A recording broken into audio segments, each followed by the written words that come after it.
Nabasag ang jaw. Nabasag ang jaw. Tumawag sa amin yung anak, 2 weeks na sa ospital yung tatay. Ayaw operahan ng ospital kasi kailangan ng down ng 100,000 pesos. Wala po kaming ganun. Tawag kami sa DOH. After 1 week, doon pa lang sila nag-reply.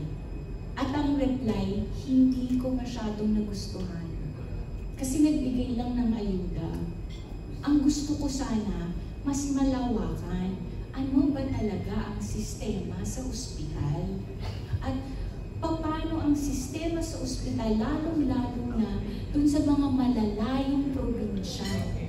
Naku, ang daming mahihirap sa Bicol, Nueva Ecija, tatawag yan, Quezon. Talagang hindi mo alam kung saan barangay pa ito. Hindi napuntahan ng fiesta queen. Diba? Wala. Yun ang gusto ko sanang develop ng programa through the years. I know it's not happening soon, but I hope we will achieve that over the years. Hindi ka ba nadidepress sa mga naririnig mong kwento? Nadidepress ako, kuya. Umiiyak ako pag-uwi ko. How do you handle all that stress building up within you? Iiyak ko lang. Umiiyak ko lang. Kasi madaling magbigay ng pera. Pindot ka lang. Sige. Kaya lang yung nararamdaman ko yung sakit nila kasi may pinagdaanan din akong sakit sa buhay ko. Ang hirap din. Dala ko siya. Katulad nung may namatayan ako. Sus Mario, sabi ko talaga kay Lord. Kasi ang hirap nun, 7 years old yung bata. Maayos siya eh. Meron siyang ALL, acute lymphoblastic leukemia. 7 years old, nagsimula ang laban niya, 3 years old pa lang siya.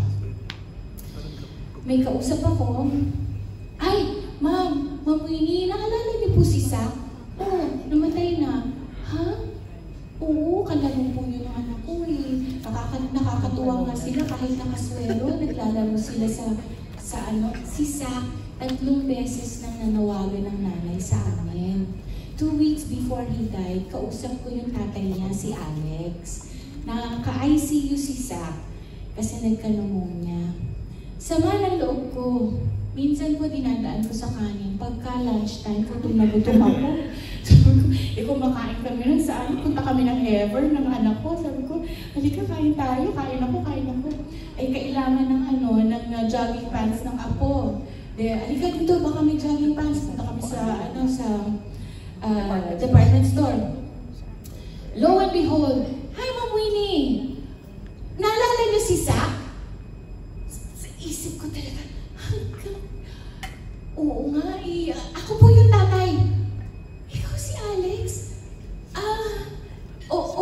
Natatandaan po niyo. Oo, nandito po ako, bumibili po ako ng pamburol ni Zach.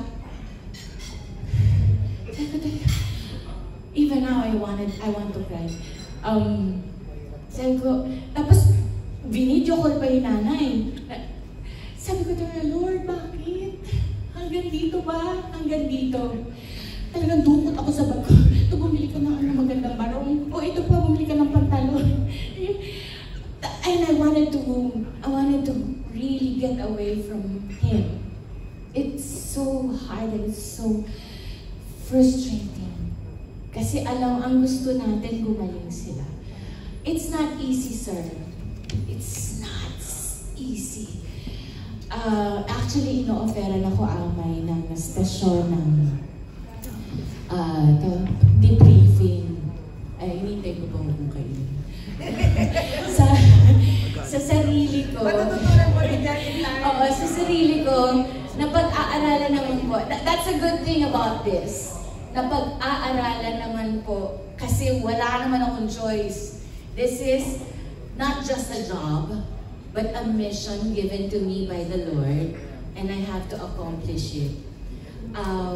Actually, I don't know how a broken person like me can unbreak people like them. Mahirap. Congratulations. It's the Tomasian spirit.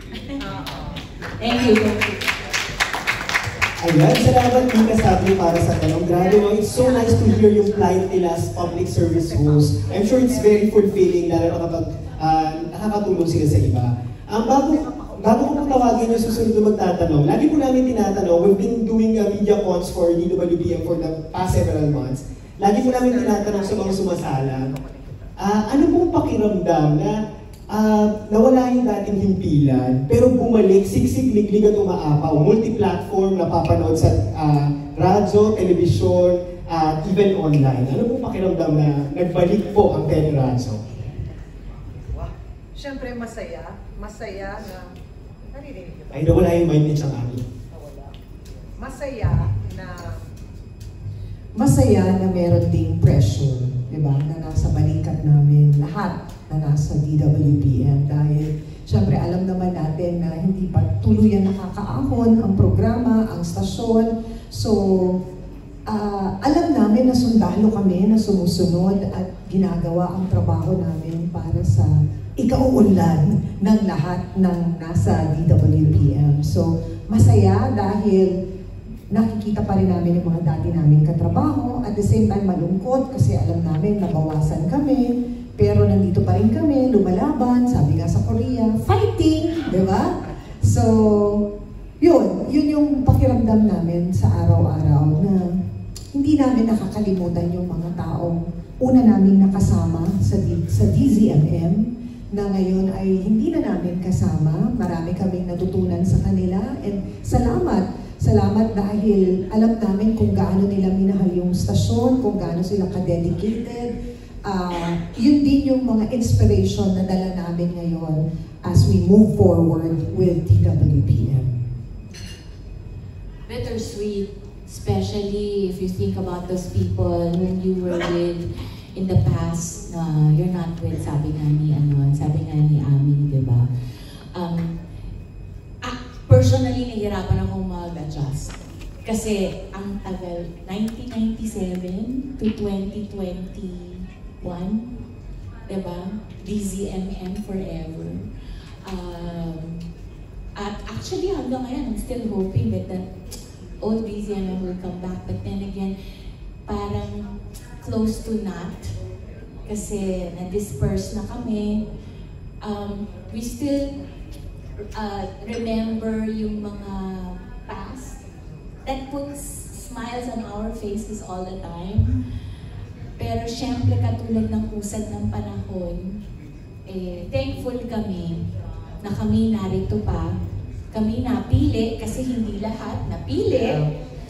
Grateful tayo. Oo, sobrang grateful kami ni Ami doon. At maipagpatuloy yung mga nasimula ng mga kasamahan namin nung araw pa.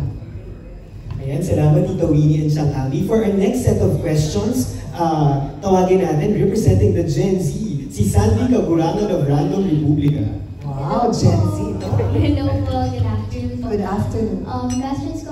Question ko po isa lang. So, since you've been news anchors po for a long time, syempre po nagbibigay po kayo ng advices sa mga target audience